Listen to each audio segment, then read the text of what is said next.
stand.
Please sit down.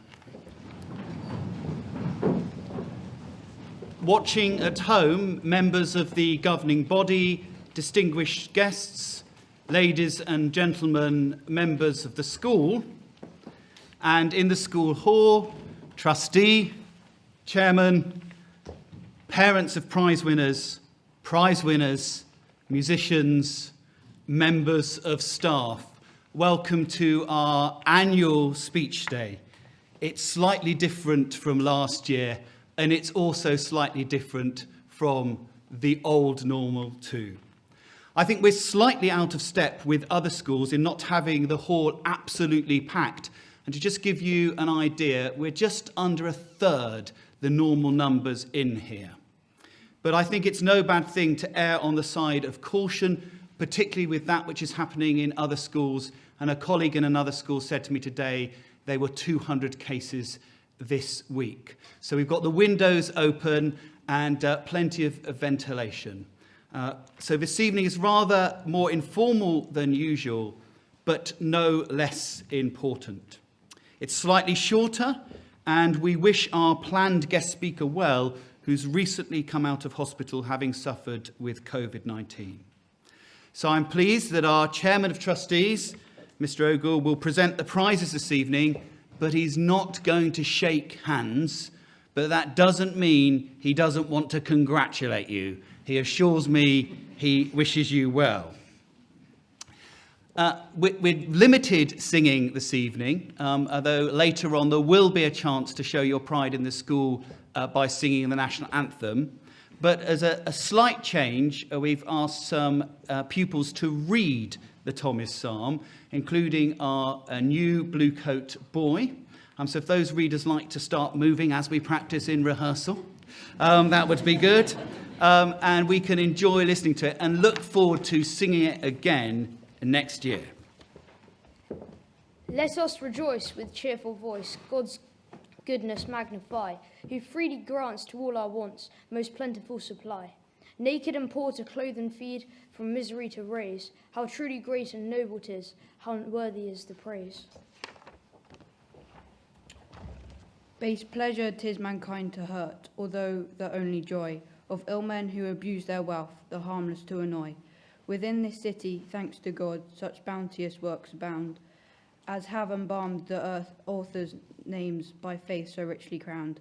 And in this rank of pious men are found, though the last, in time yet in munificence, by none have been surpassed. 16,000 pounds of what God gave, he did lend back again, though having issues of his blood, did not poor heirs disdain.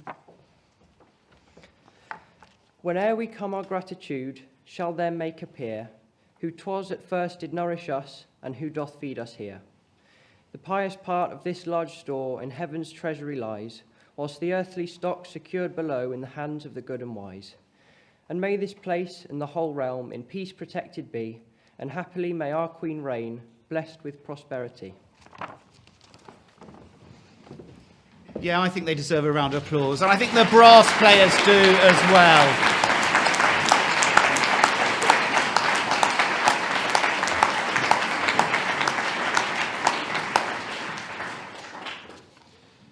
It's been a busy week. You're probably aware that we're banned from talking of our visit until 38 days' time. So that's that. It is, of course, traditional at this point for the headmaster to provide an exhaustive report on the major achievements of the school and all that has gone on in the previous year.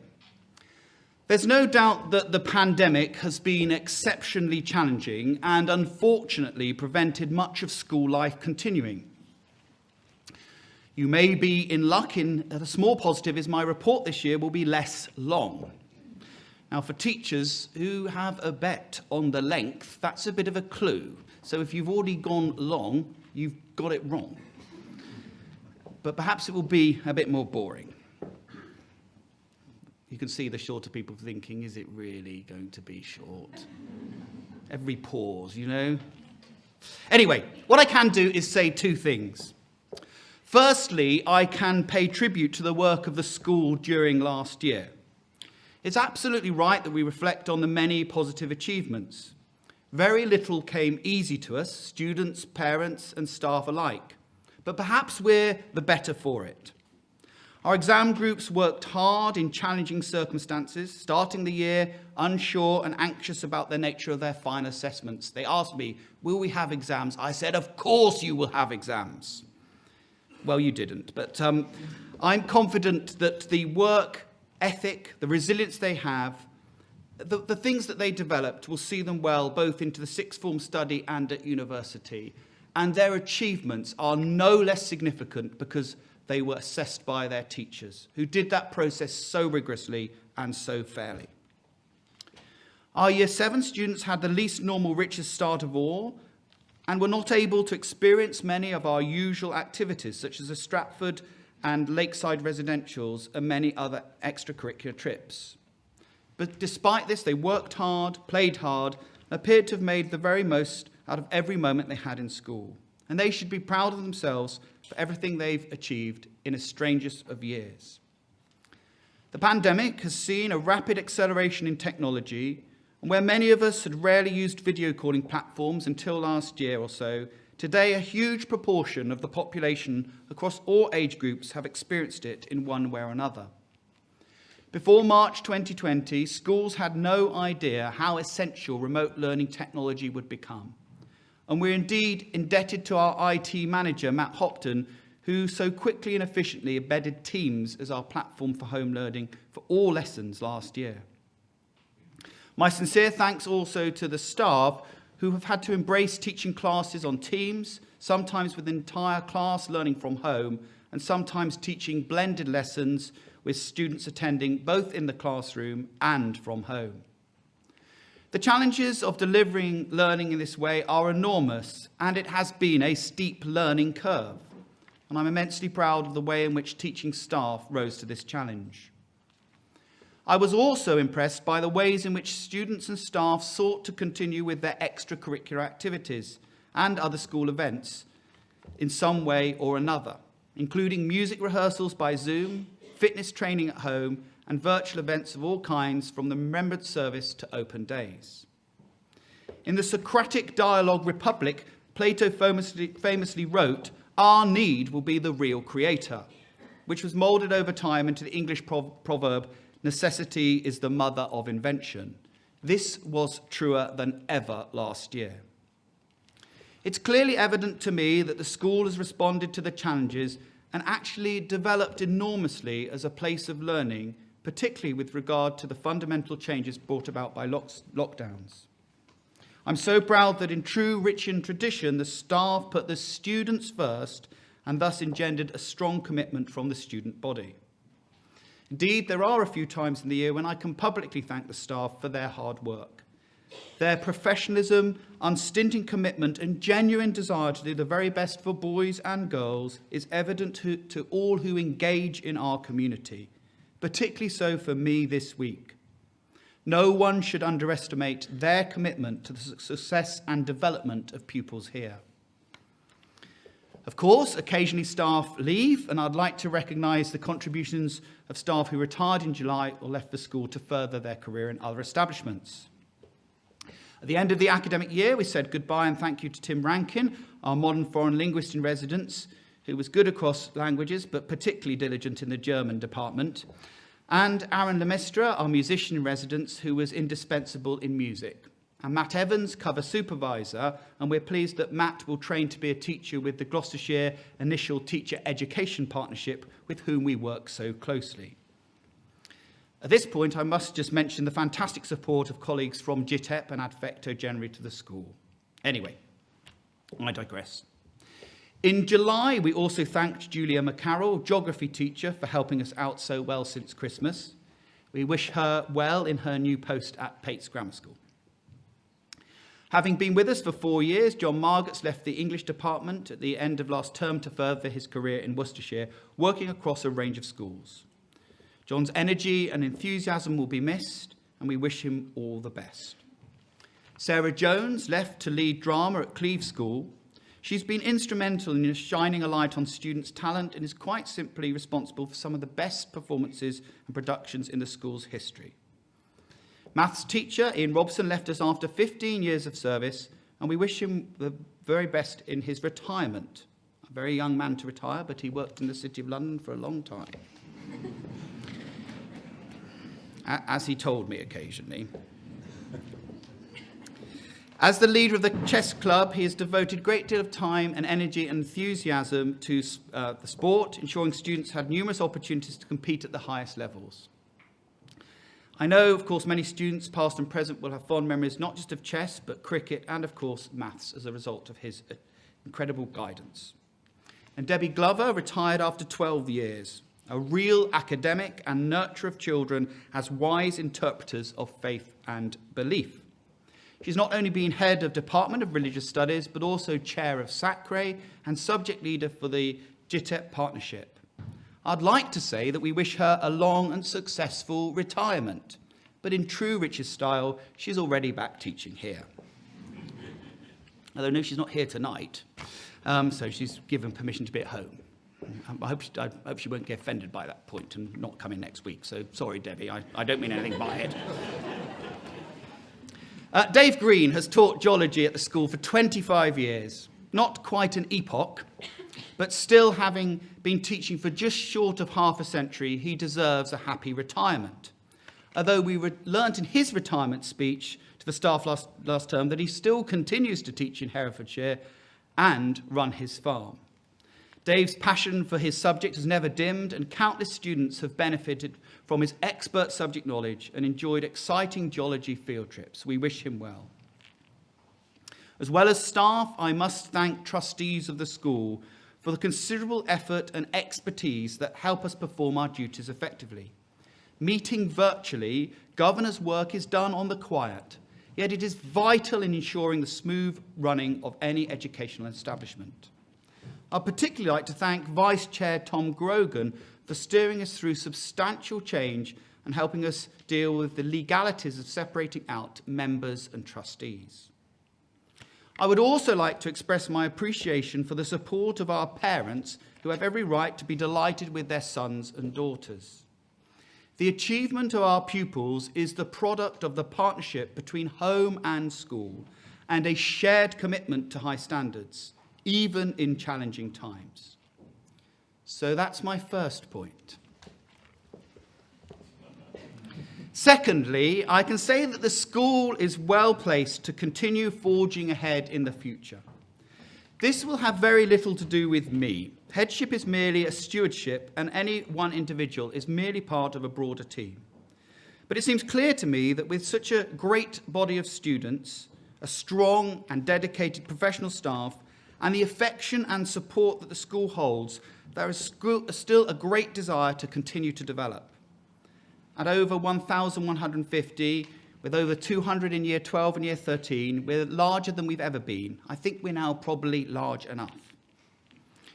We also continue to recruit and retain highly qualified staff, never more so than the newly appointed teachers over the last few years. It's also worth remembering what is sometimes forgotten or simply not realised, that we belong to a really select group of state boys' grammar schools. We can be proud without being arrogant. as we look to continue to respond to or to recover from or regenerate in or whatever it is in the current phase of the pandemic, let us remember that we are stronger together. The fellowship, generosity, and collective zeal that is born out of adversity provides a solid foundation upon which to build. And whilst the pandemic has reminded us that technology is important and powerful, let us not forget that people and community are at the heart of what we are about at Riches. In former US President Barack Obama's magisterial memoir, A Promised Land, he tells us in the first few pages why he has faith in people. He says, "I've learnt to place my faith in my fellow citizens, especially those of the next generation, whose conviction in the equal worth of all people seems to come as second nature, and who insist on making real those principles that their parents and teachers told them that were true, but perhaps never fully believed themselves." Obama invites us to remake the world through hard work, determination, and a big dose of imagination, asking ultimately, do we settle for a world as it is, or do we work for the world as it should be? I'm more sure than ever that as a school, we continue to think carefully about what we stand for, and that we're educating young people not to settle for the world as it is, but to work for the world as it should be. And it is through work, hard work, and kindness, curiosity, aspiration, empathy, inclusivity, but above all community that we achieve this. And while I know that mission statements and such ilk might be dismissed rather pejoratively as the work of mindset gurus and management speak analysts, I do think that if we live out our values in everyday life, then remarkable things can happen. A good school, which is based on strong values, enters our soul, provides us with the formative lessons and experiences that never quite leave us. I know that for most of you, here and at home, there will always be something in our hearts which makes us proud to be Richians for the rest of our lives. God Tafoy.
Good evening. We ask that you hold your applause until each group of pupils have collected their awards. Thank you. The Lower School Parents Association prizes. The Parents Association prize for 7S goes to Zachary Slade and Rafa Porcher. For 7T, the awards go to Ethan Adam and Edward Caton.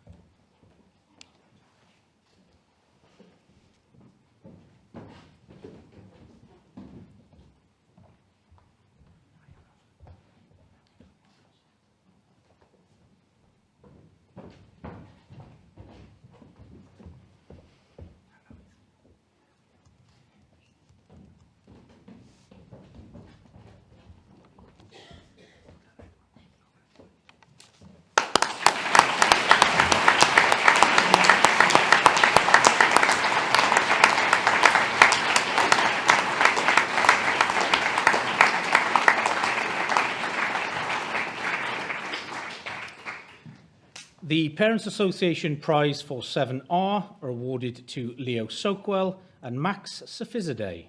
For 7B, the awards go to Riley James Dalogdog and Joe Atwell. For 7C, the awards go to Louis Gordon and Gethin Carter.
The Parents Association prize for 8S goes to Peter Candish and Herbie Daniels, and the prizes for 8T go to Jack Miller and Ben McBain.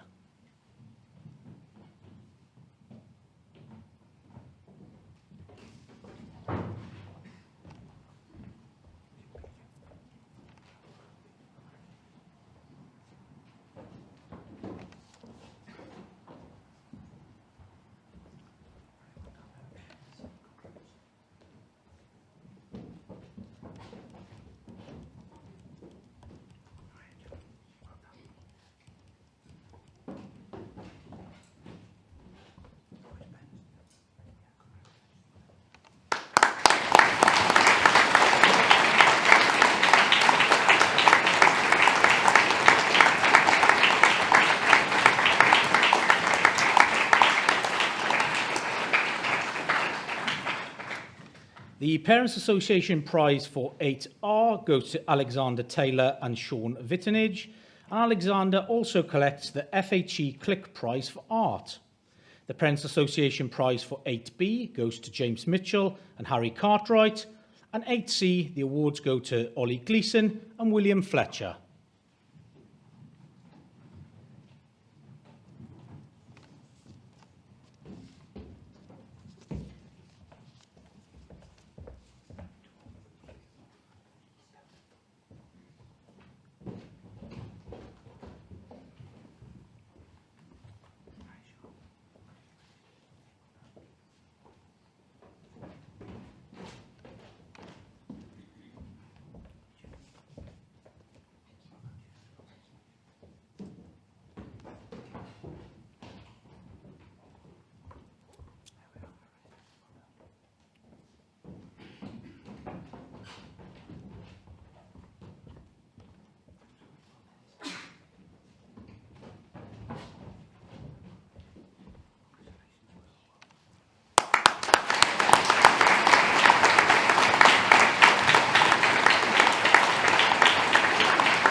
The Parents Association Prize for 9S is awarded to Matthias Crofton and Ollie Johnson.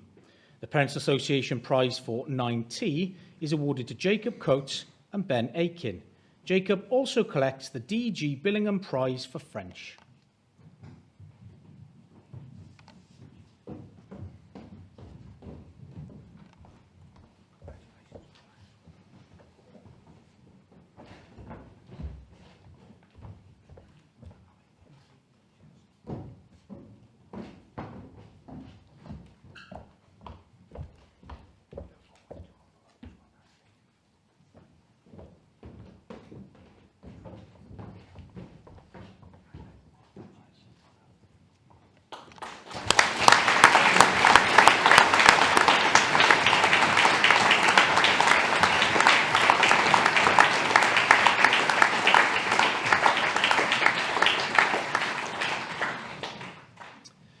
The Parents Association Prize for 9R is awarded to Ben Slade and Swatantra Luatel.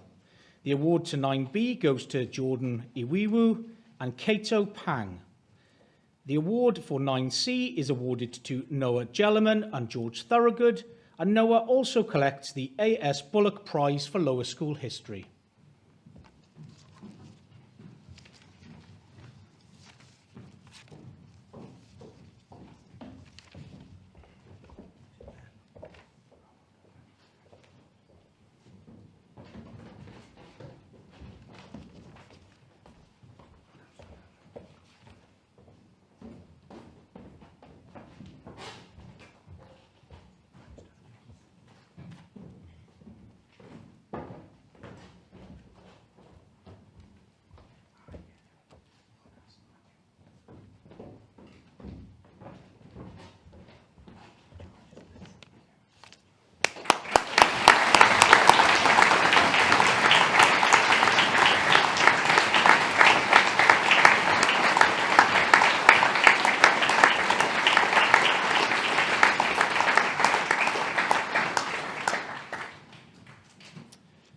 Lower School General Prizes.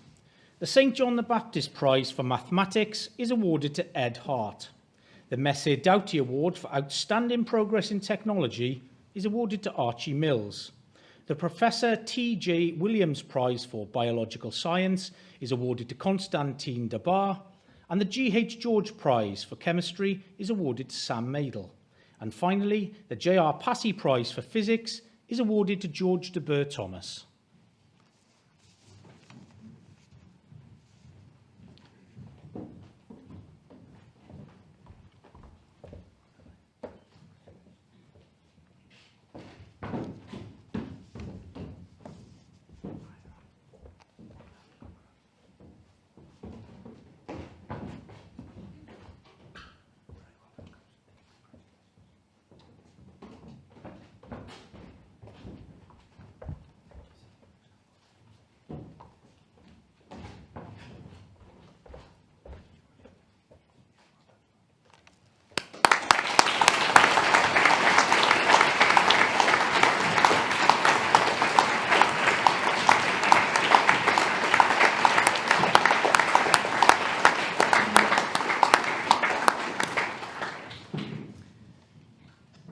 The J.R. Nicholas Memorial Prize for English is awarded to Ethan Magnus. The Parents Association Prize for Geography is awarded to David Marshall, and the W.J. Veal Memorial Prize for German is awarded to Alexander McCombie. The W.J.V. Memorial Prize for Spanish is awarded to Liam Ifante, and the Keyboards in Action Prize for Music is awarded to Finley Coppard.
The Parents Association Prize for Religious Studies is awarded to Siddharth Venkata-Narayanan. The Globetrotters Prize for Year 7 Geography is awarded to Stan Grange. And the Imaginations Technologies Prize for Computer Science is awarded to Aditya Kordage. The Sarah Jones Prize for the Key Stage 3 pupil that demonstrates excellent potential to encourage and raise aspirations is awarded to Finn Marshall.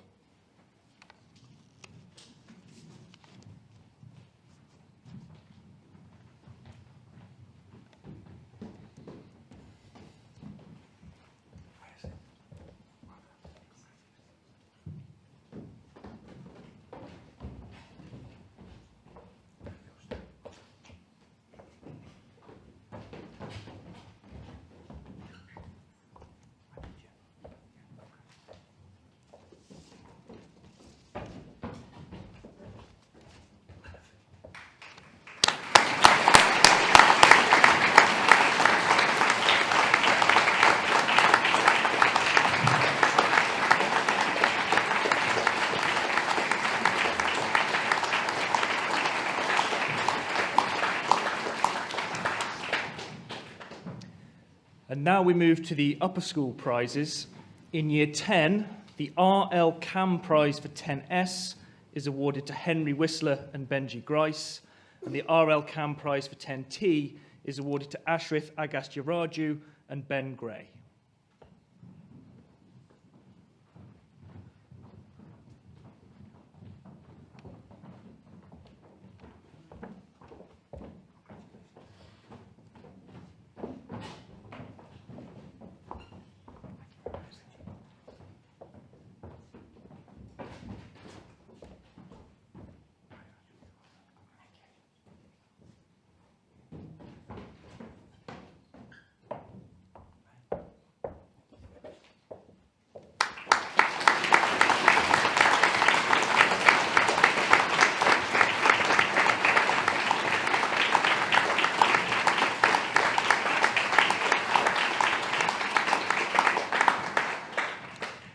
The R.L. Cam Prize for 10R is awarded to Oliver Dyer and Thomas Ball.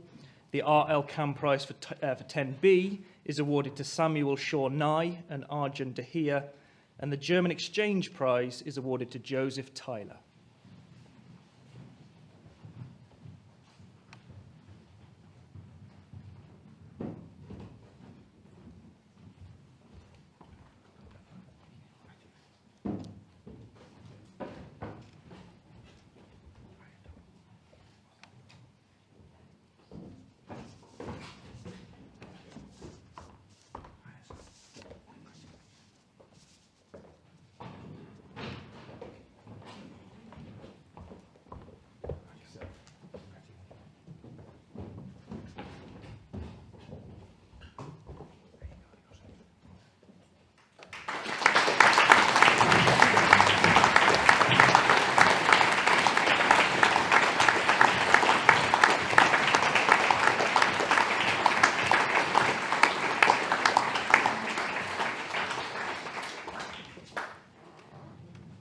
In Year 11, the Parents Association Prize for Religious Studies is awarded to Francis Saunders.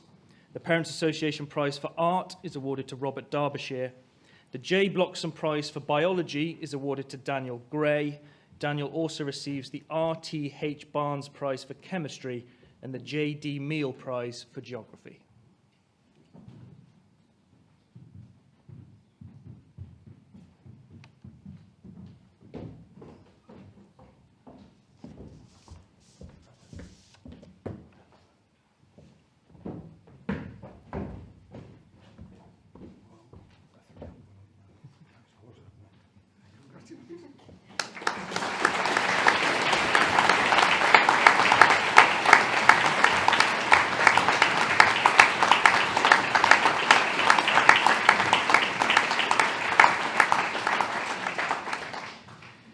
The OSG Cooperative Society Business Education Award is awarded to Tom Evans. The Parents Association Prize for Economics is awarded to Takuma Chong. The J.R. Nicholas Memorial Prize for English Literature is awarded to Edward Fernandez. Edward also receives the W.J. Veal Memorial Prize for Spanish.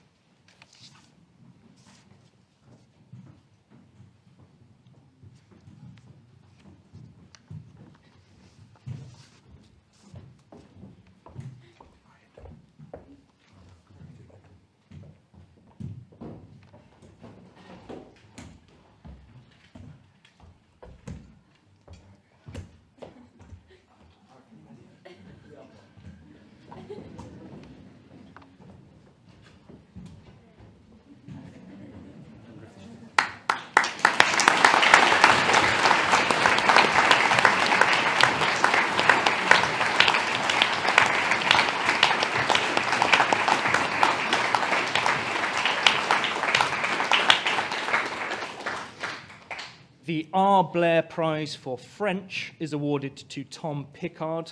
The W.J. Veal Memorial Prize for German is awarded to Jack Hotchkiss. Jack also receives the J.A. Stocks Prize for History.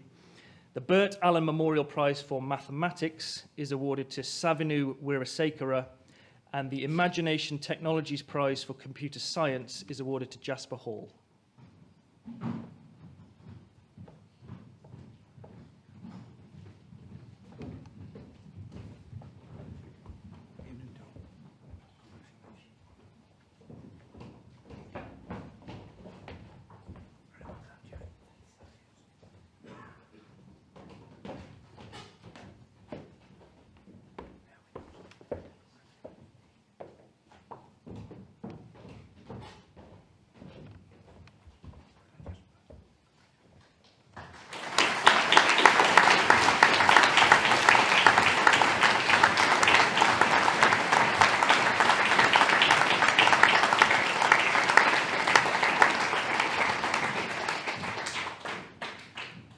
The G.L. Preedy Memorial Prize for Music is awarded to Samuel Silman Clyde.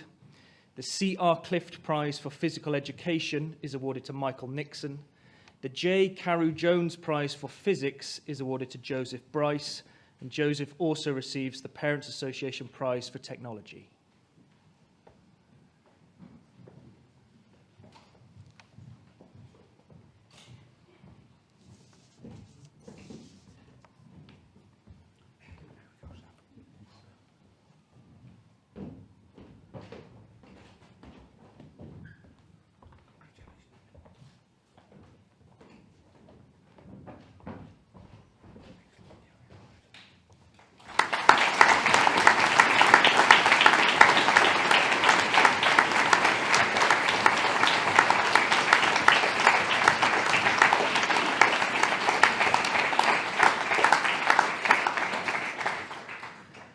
And now we move on to the sixth form prizes.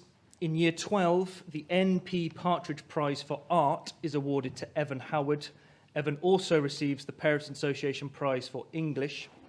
The J. Bloxham Prize for Biology is awarded to Thomas Arnott, and the OSG Cooperative Society Prize for Business Education is awarded to Alexander Price.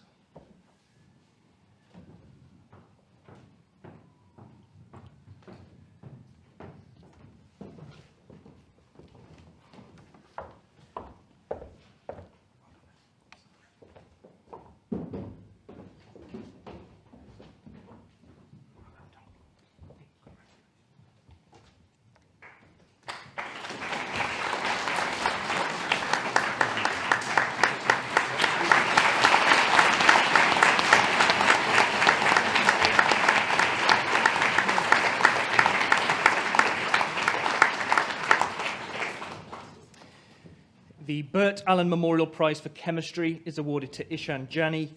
The Parents Association Prize for Design and Technology is awarded to Grace Vincent. The HSBC Prize for Economics is awarded to Guy Cornish.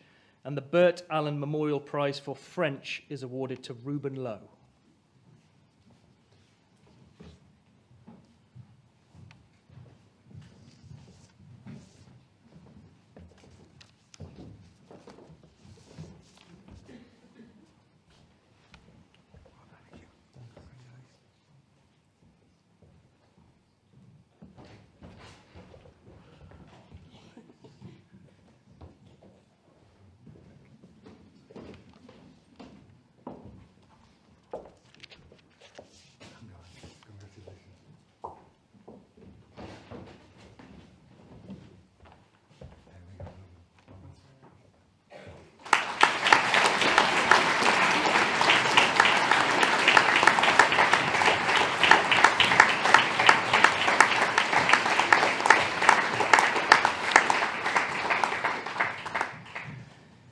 Ken Morris Prize for Geography is awarded to Ben McLaughlin. The Bert Allen Memorial Prize for German is awarded to Sebastian Brennan. The D.I. Joseph Prize for History is awarded to Finlay Mitchell. And the F.E. King Prize for Mathematics is awarded to William Fitch-Sampson.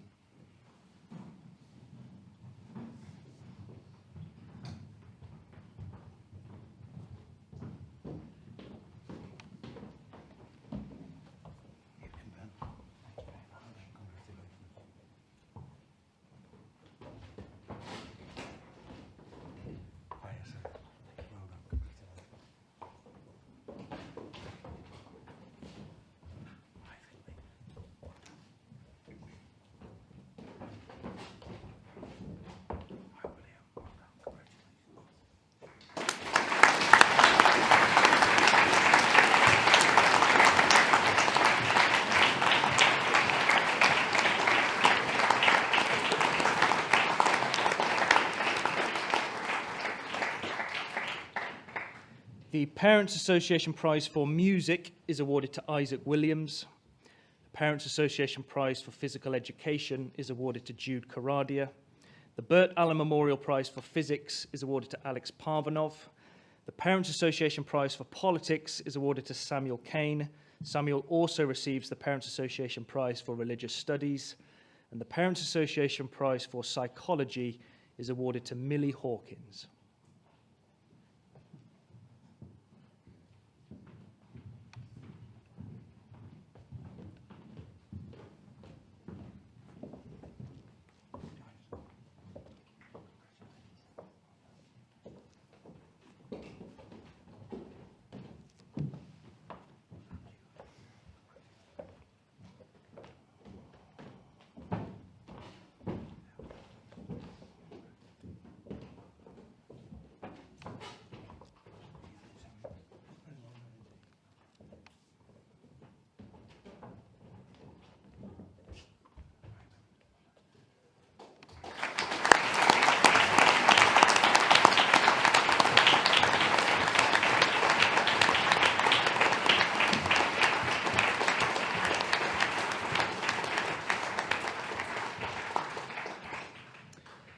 And now we move on to Year 13.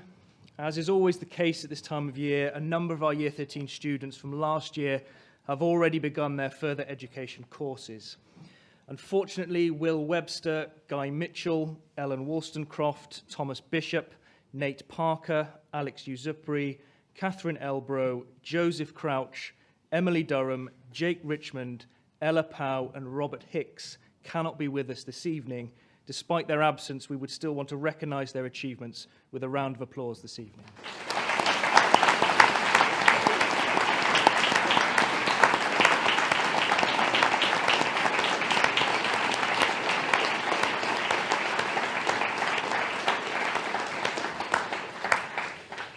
The Saunders Scholarship Prize for Art is awarded to Mimi Sedgley.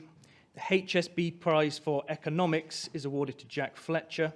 The Saunders Scholarship Prize for German is awarded to Jamie Edgell, and the Saunders Scholarship Prize for Mathematics is awarded to Hugh Darrell.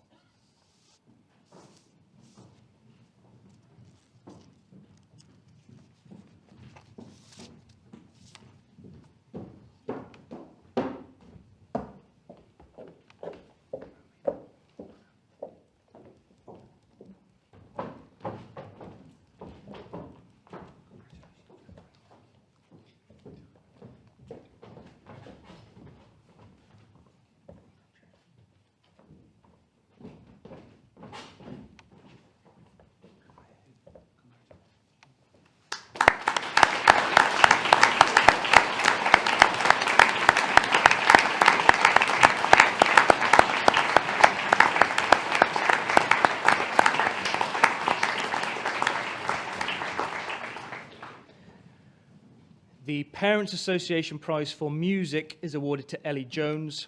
The Saunders Scholarship Prize for Physics is awarded to Alistair Ryan. And the Parents Association Prize for Religious Studies is awarded to Xanthi Dobbs.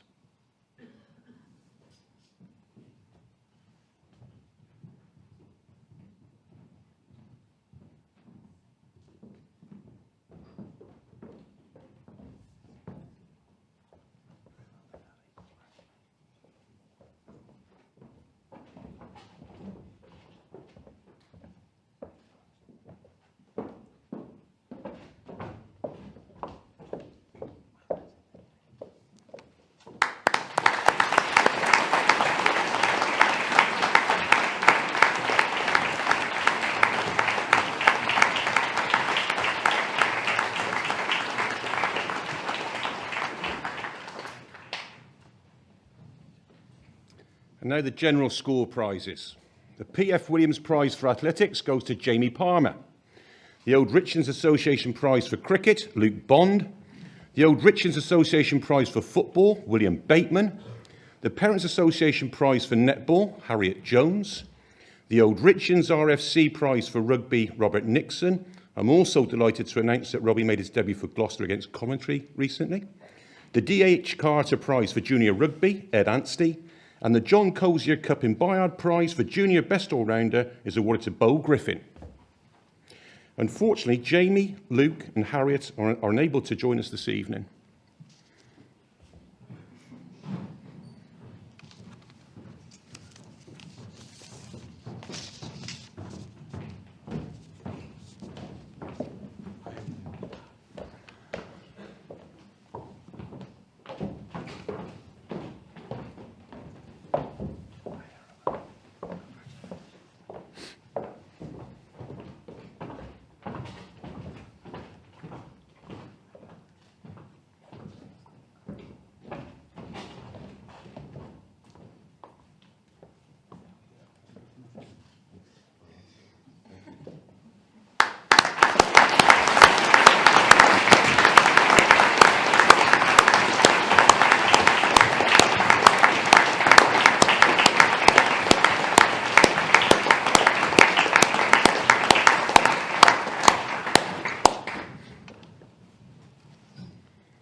The F.J. Freeman Cup and Headmaster's Prize for Senior Best All-Rounder is awarded to William Evans.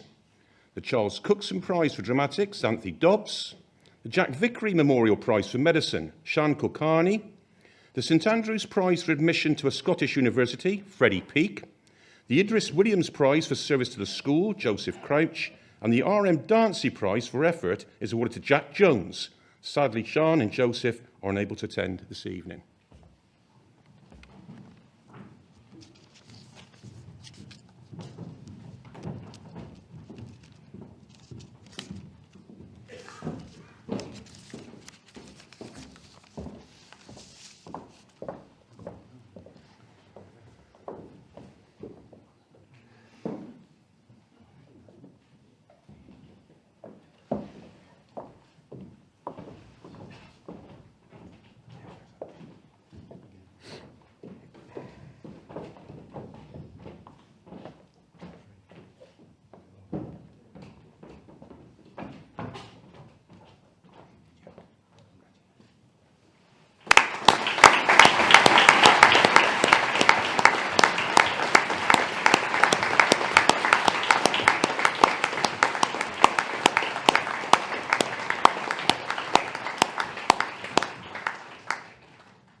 The Parents Association Prize for Service to Clubs and Societies goes to Guy Cornish.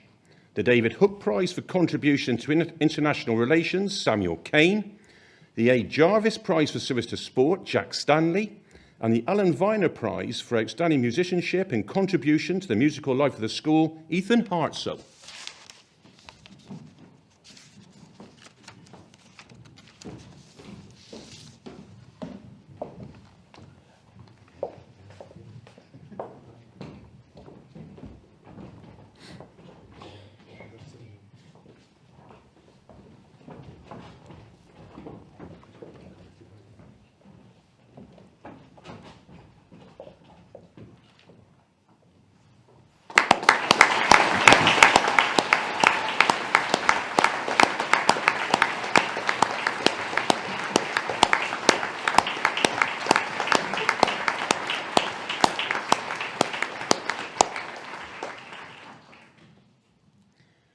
The prize for contribution to the choir is awarded to Hugh Cliss Woodward.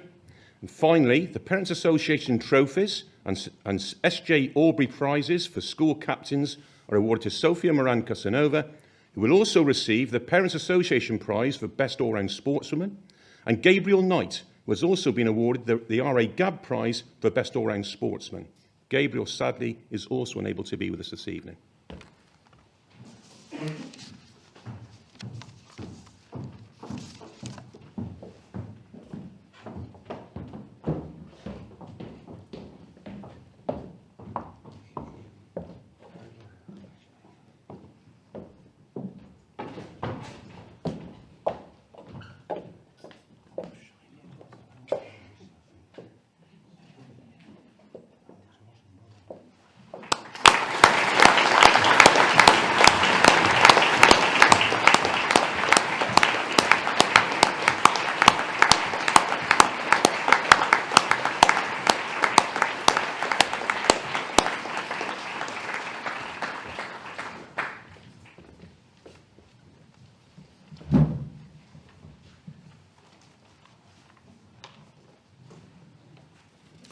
Whew. Quite worn out after that.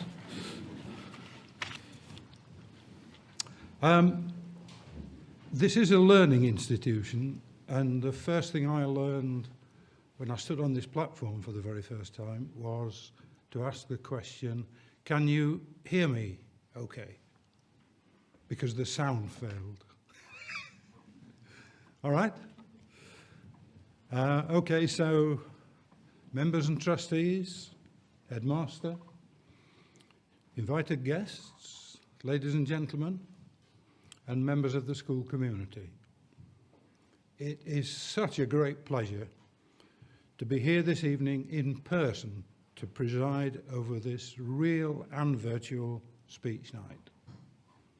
Last year's virtual speech night worked really well, but was time-consuming to produce, and it is so much better that at least some of us can be here together in person to celebrate the school's many successes. To our viewers online, we are sorry that you can't be here in person, but it didn't seem practical or safe to go back yet to a full mass gathering. Thank you for joining us online. The programme says something like Chair of Governor's report, but I'm not going to do that. You'll probably be pleased to hear. And the main reason is that any report of the last 2 years would be dominated by COVID, wouldn't it? And we're all sick of hearing about COVID, aren't we? So you get none of that from me. When I thought about what I would say this evening, it led me to reflect on my own time at grammar school 60 years ago in Yorkshire. And here I have a confession. It was some way from being a tale of high achievement. As Chair of Trustees here, I often meet with the Headmaster, and every time I walk into his room, I feel a pang of nostalgic terror. That's because most visits to the Headmaster's study in my youth were to account for some probably usually minor misdemeanour or other, honest. I wouldn't say I was a bad boy, but I did underperform. And I did exasperate my teachers, who no doubt could see some potential in there somewhere. Sure, I got okay A-levels and then a decent degree, but it was only when I married and started work that I really got my act together. So here are my 7 tips to help you lot learn from my youthful mistakes. The first thing I would say is always remember that failure is not the opposite of success. To worry about failure and beat yourself up is to clip your wings. Celebrate your failures by learning from them, as well as celebrating your successes. Next, don't strive for utter perfection. I became discouraged when things weren't perfect, and I stopped trying hard enough. So I would say, just be the very best version of yourself that you can be, and all will be well. The third thing, seize opportunities, take some risks, be bold, and embrace change. Things worked well for me when I learned to venture outside my comfort zone. I should have done it more. The world is an exciting place where nothing stands still, and we should harness that dynamism and use it to enrich our own lives and not be fearful of it. Next, do aim for happy, stable, positive relationships. Treasure your family, and if possible, try to create one yourself. This needn't be a traditional nuclear family if you don't wish it to be. It can be based around any gender group or any work or school or friendship group or a shared interest. But do recognise that to belong is a fundamental human need. My fifth suggestion is to learn to love music. The father of a school friend helped me to cultivate a love of great music, and we've heard some great music tonight, incidentally, haven't we? Wonderful. And it has enriched my life enormously. Come to think of it, it doesn't have to be music for you. It could be rugby or poetry or, I don't know, wood carving or something. But what I would say is try to cultivate a consuming interest outside work that gives you what the Labour politician and Cabinet Minister Dennis Healey called a hinterland. Next, don't take everything that you read or hear at face value. Try always to ask yourself two questions. Can I verify that for myself independently? And secondly, does the person who is saying this have an agenda? But at the same time, never lose your capacity to trust others. Human relationships are founded on trust, and it is one of life's great paradoxes that we must strike a balance between trusting and questioning. Try to cultivate that balance carefully. I was easily led as a boy, I think. And here's a top tip from my son and daughter, from whom I've learned an awful lot in recent years. The way they put it is hang around the hoop, by which I mean be there and be visible and be helpful and positive. People will notice and it will be remembered and appreciated, even though you might not have invented the internet or discovered a cure for COVID. However things go, don't worry. Be kind to yourself. The past can't be changed, but we can shape the future by being positive and giving the best of ourselves. I look back now and reflect that if I'd followed my own advice, who knows what I might have achieved. But life is full of what-ifs, so just live in the moment and enjoy every moment. I offer these thoughts in all humility, conscious that young people today face a vastly more complex world than I ever did, and that they do it with a grace and a street wisdom that I couldn't possibly have matched in 1961. The last point that I was going to make was going to be about resilience. And then I realised that after the events of the last 18 months, no one at Tommy's needs any advice from me on that subject. It has been a most difficult and challenging time, but staff, volunteers, pupils, parents and trustees have responded quite magnificently. My most sincere congratulations to all who've received their awards tonight, but it really has been a year when everyone at Tommy's has been a winner. The American civil rights activist Maya Angelou once memorably said, "I can be changed by what happens to me, but I am not reduced by it." And it has been, I think, quite inspiring to see how all at Tommy's have refused to let this crisis reduce the quality of life in school and the quality of the learning and teaching experience. So from me, a most sincere thanks to everyone involved for getting us through this, but also for ensuring that we emerge in really good shape for the future. Thank you, and God tafoy.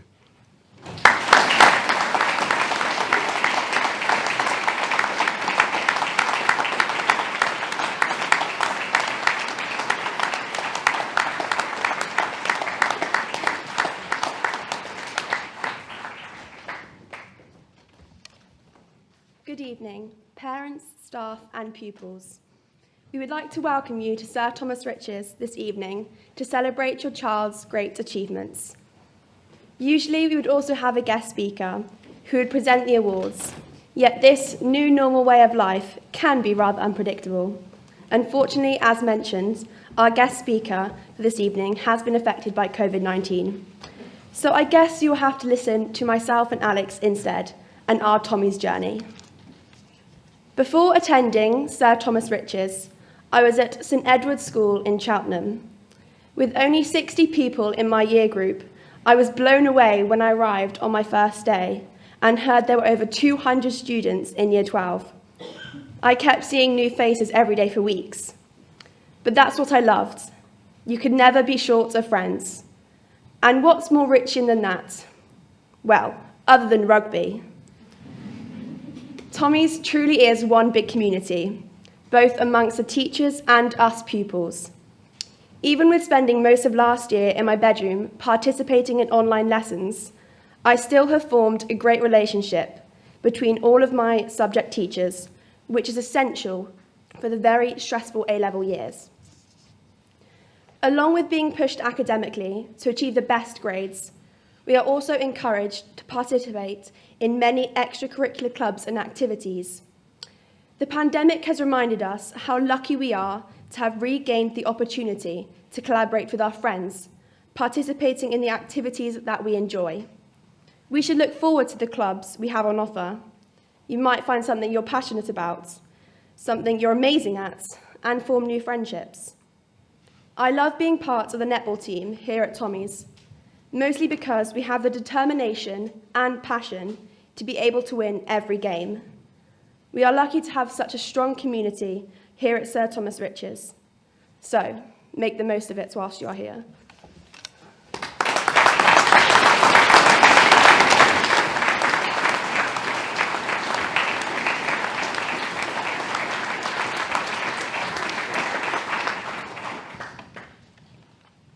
I've been a student here at Tommy's since Year 7. I've spent over 6 years of my life studying within these school walls. When I say that to the Year 5s and Year 6s coming round on open days, they look at me like I'm a dinosaur. But even after all of this time, until the pandemic, I never truly understood the meaning of our school motto.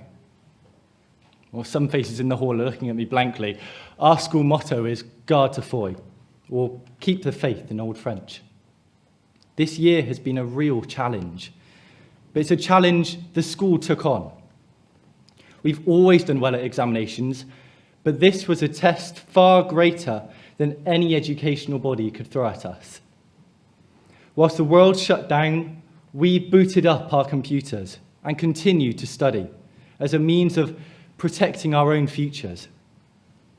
I mean it when I say every student of this school should be proud of their resilience. To keep the faith in yourself and your school during this crisis shows great strength. It is an honour to be part of such a successful school, but it's important to remember that we, the students, form the foundation of perseverance and commitment on which this 355-year-old institution stands. In this regard, the school keeps its faith in you. Now, I've got to be humble in what I say next, because I was lucky enough to win an award tonight too. If you ask me, all award winners deserve free food from the canteen for the rest of the year. But in all seriousness, tonight we celebrate those who have thrived despite all odds. The adaptability you have shown this past year in the face of this pandemic will push you to the very pinnacle of your future industries. Award winners tonight should be really proud of what they have achieved. I am proud of all students at this school for enduring and succeeding during these times. But I'm not just proud of your reaction to these events. I'm proud of the mature characters you have become. Whilst this pandemic has caused great pain for many, we must also remember the values of commitment and dedication it has instilled in us. To close, I say there is no greater honour than to represent the spirit of this school, as well as the young sportsmen and women sat before me, as well as our musicians, our artists, and our academics. May this school continue to prosper for years to come. Keep the faith, Garde ta foi, and thank you.